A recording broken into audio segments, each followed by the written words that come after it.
Right, so today we're going to be looking at an overview of acids and bases. We're going to be introduced to a new concept, which is Amphiprotic. We'll get to that after we know what acids are and what bases are. Last year you did a lot of work on acids and bases. Their reactions, pH, indicators mainly. So a lot of this should be something you already know. However, we need to give a new type of definition this year, and it's what we call the Bronsted-Lowry definition. And I'm hoping I can spell this correctly.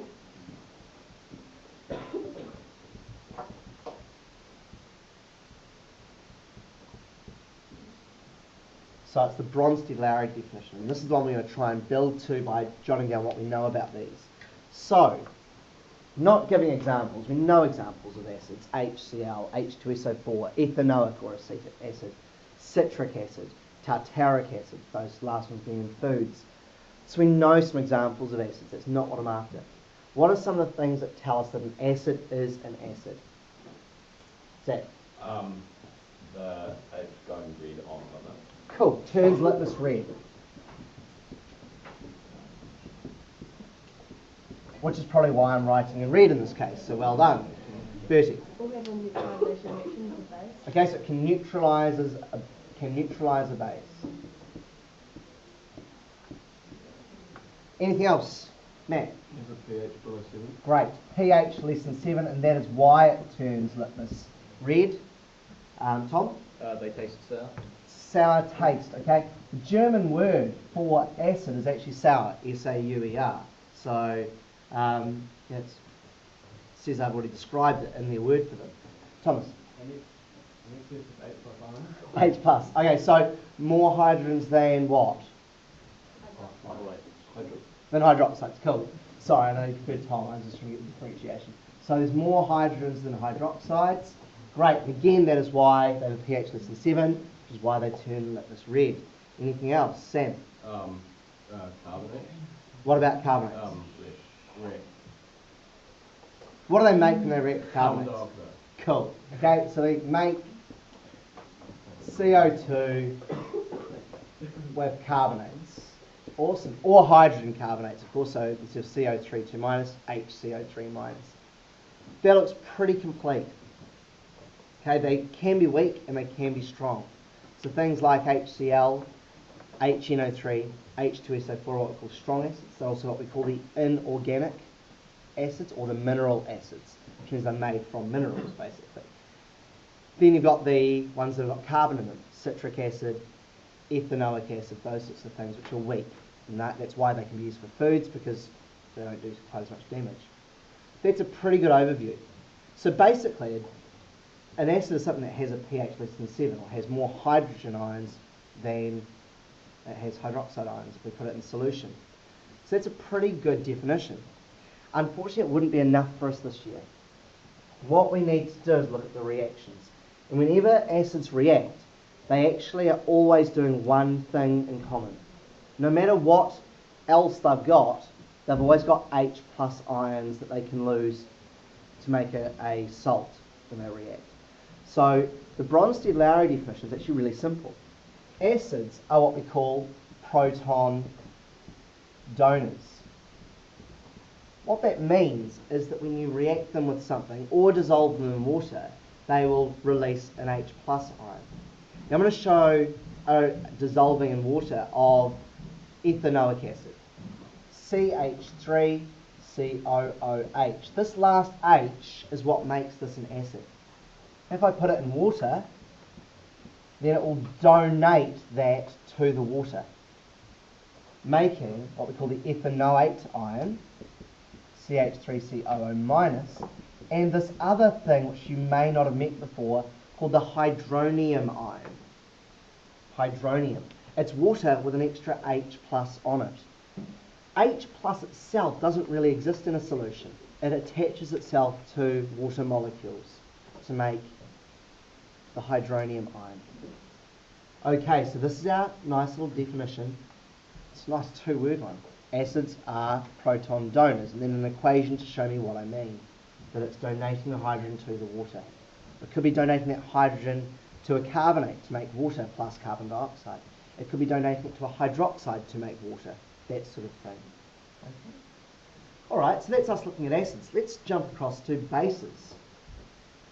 What sort of things can we put for bases? And we've got some things we can just basically copy across.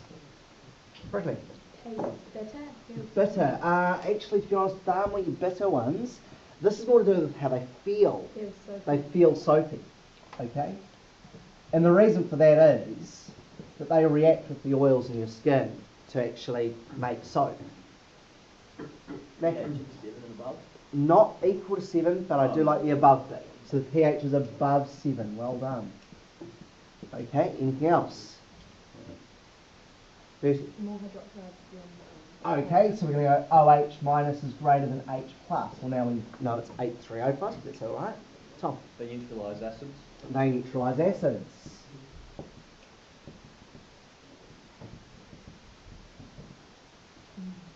All right, James, you have one?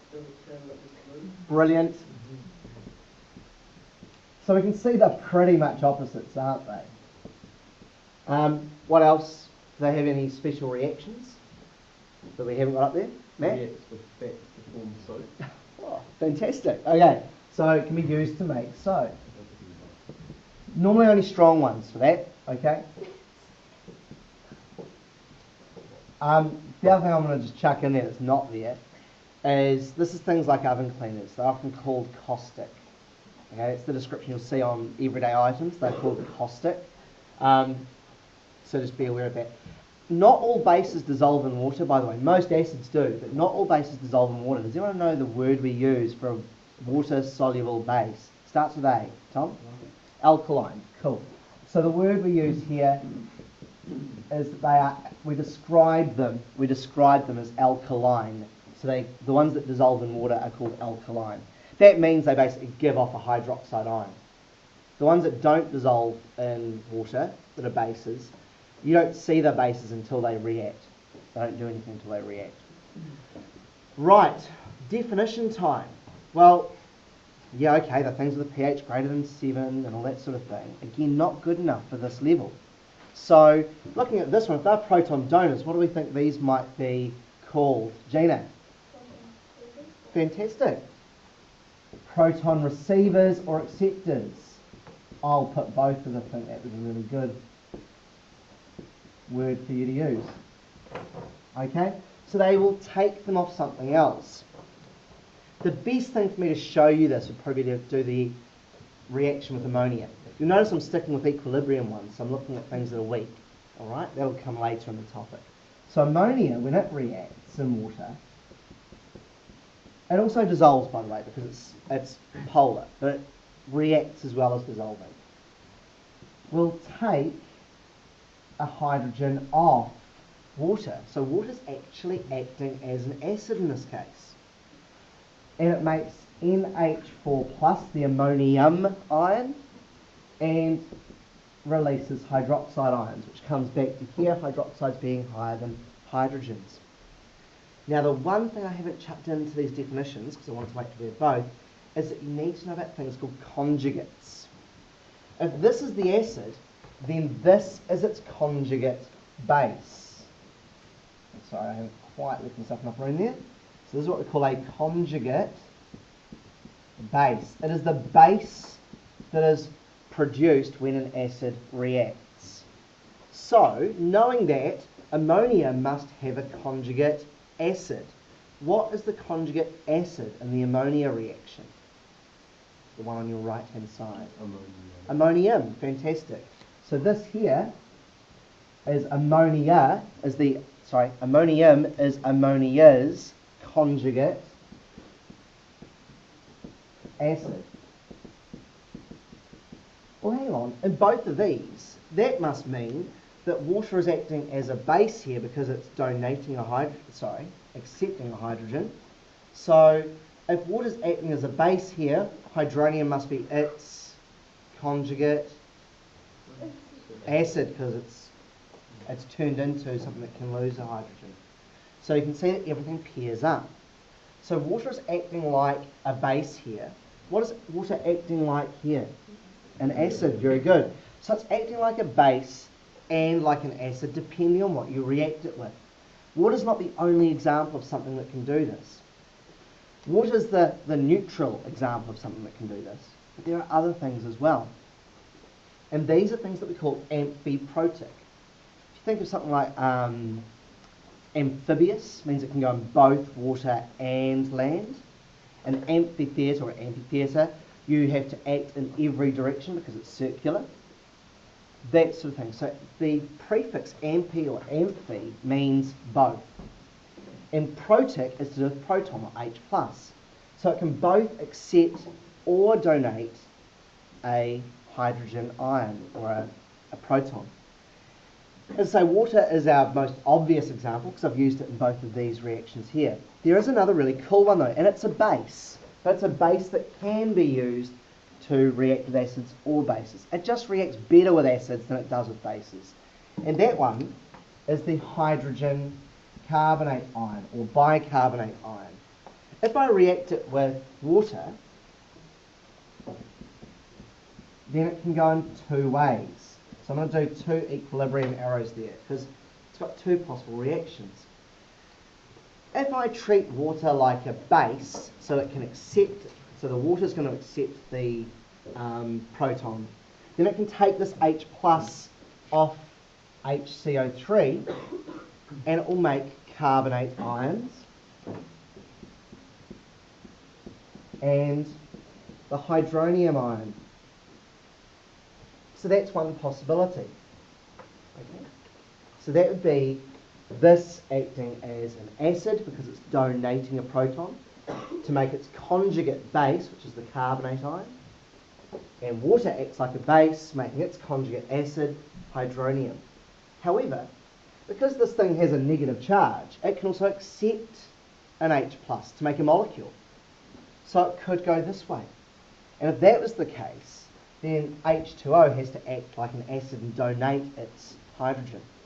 So it can make H2CO3, which actually usually ends up being carbon dioxide and water, but actually I'm not going to say that in this case because that would be the molecule, and OH minus.